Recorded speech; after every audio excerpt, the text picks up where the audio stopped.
You're watching WMAR 2 News. Several polling places around Baltimore had some problems during the primary. Now city councilors want to address what happened. I'm Megan Knight with your WMAR 2 News update. Several people called our newsroom on primary day to talk about the issues that they noticed, such as a voting machine breaking down at Yorkwood Elementary School or a missing router that delayed voting at New Era Academy in Cherry Hill for about an hour. There was also a shortage of election judges both in the city and around the state. Last night, Councilman Christopher Burnett introduced a measure calling for a hearing to discuss these issues. That measure will now be sent to the Rules and Oversight Committee. Mail-in ballots from the primary are still being counted, and right now the Democratic challenger to the incumbent in the race for Baltimore City Sheriff is leading. Sam Cogan leads John Anderson by about 2,500 votes.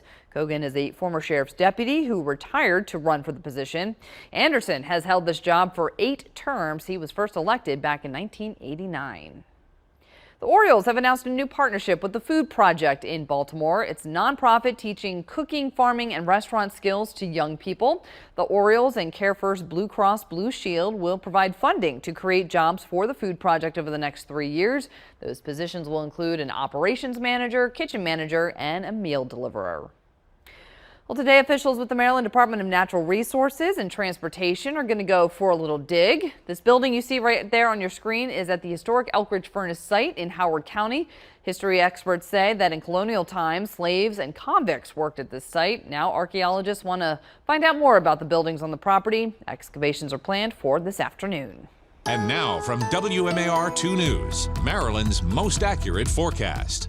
Looking at our forecast for our lunch hour, well, we're expecting to see that temperatures will hang around the upper 70s and 80s. Cloud cover does increase as we expect to see a few showers as we head into the afternoon hours, but not much else than that. Temperatures for today are going to be very mild in those 70s and 80s for us. So a much needed break from all of the heat. And when you look at tonight, you can open up the windows, let the AC take a break, as it'll be much more on the cooler side with those upper 60s and low 70s. Looking at the rest of our 7-day forecast, we'll see that we have another chance of some showers for us on Wednesday, drying out and getting a little bit toasty on Thursday, and then another cold front with thunder showers expected on Friday.